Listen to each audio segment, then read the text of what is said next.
કારણ કે દીકરાને ન પડી હોય સાહેબ, દીકરાને રૂપિયાની પડી હોય, દીકરાને ખાસ ન પડી હોય, પણ દીકરી હોય ભલે ને ગરીબ ઘરની હોય કે એને ગરીબ ઘેર દીધી હોય એના મા બાપે, પણ અંત સમય દીકરીને યાદ આવે કે બાપ મારી માની આજે તાવ આવ્યો છે, બીમાર થઈ ગઈ છે, એ સેવામાં મારે જવું પડશે, એટલે દીકરીને ઘણું યાદ આવે, એટલે કહ્યું છે કવિ લોકોએ તો ઘણું લોકો કહ્યું છે કે મીઠી માધુરી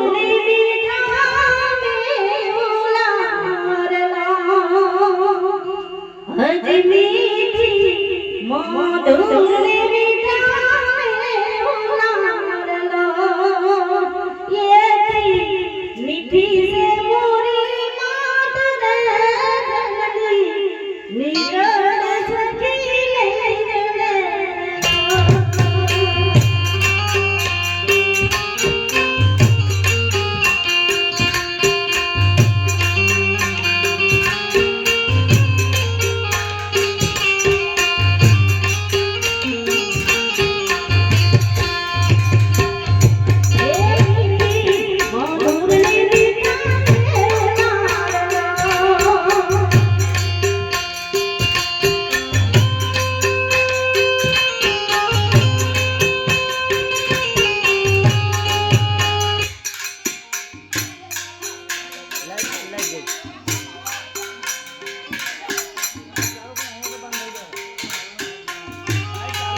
મેળો પાર થઈ જાય અને જ્યાં સુધી મેળો નામ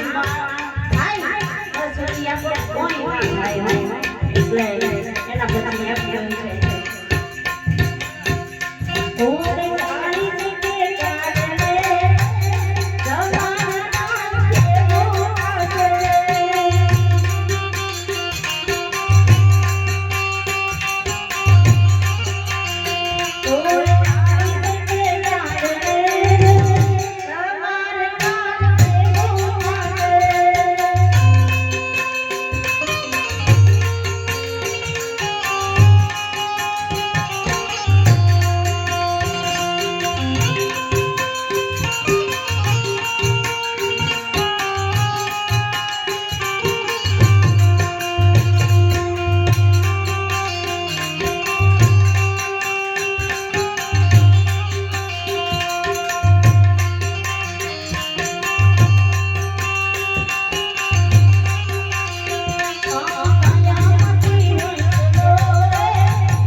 આ દીકરી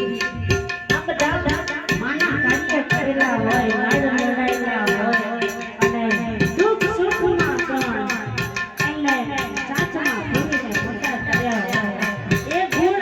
હજી સુધી દીકરી રાખે છે. અને દીકરામાં ગુણ એક દીકરા ને પરણ્યા પછી માને ભૂલી જાય છે કે લાડી મળ્યા પછી માડીને ભૂલી જવાના છે. ઈ વાત નથી છે સાહેબ, કારણ કે માડીના ગળપણ આવી જાય બરાબર એટલે એને પાલવવી પડે, ખવડાવવું પડે, એને નબળાવા ધોવડાવવા પડે. અને ત્યારે દીકરા જ્યારે લાડી આવે ત્યારે માડીને ભૂલી જાય, પણ માડીના ગુણ દીકરી ભૂલતી નથી સાહેબ. એટલે આ બધા ગુણ દીકરી જ ગાતી હોય, પોતાની માના દીકરી જ એમ કહેતી હોય કે બાપ મારી માં એટલે મારી જનિતાની જેમ દુઃખ દેવાય. પણ દીકરી કાળજાનો ગોળ છે સાહેબ, ઘરના આંગણિયાનો ફૂલ કહેવાય છે સાહેબ. તમે જોવું હોય તો જોજો કે એક વાર દીકરીની વિદાય આપણા ઘરના આંગણેથી થઈ જાય. માટે પછી એ ઘરનો કોઈ મોહ નહીં રહેતો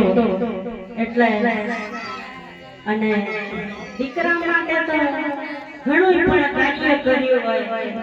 દીકરા માટે પણ કોઈના વાસણ ઘસ્યા હોય કોઈના કપડા ધોયા હોય કોઈના ઘરના નાના મોટા કામ કર્યા હોય પણ અને ઈ દીકરાને મોટા કર્યા હોય આજે ઈ દીકરા જ્યારે પારકી પોતાને કરવાની થાય ત્યારે એ દીકરા પોતાના મા-બાપને ઘરડા ઘરમાં મૂકી આવે છે ખબર છે ને કેમ કે માં તારી મારા બૈરાને નહીં બને સાહેબ એટલે માં તમે અહીં નહીં શોભો એમ કે માં તમે અહીંયા નહીં શોભો પણ પોતાની માએ શું કર્યું છે તો એના ખબર પડે એટલે કહ્યું છે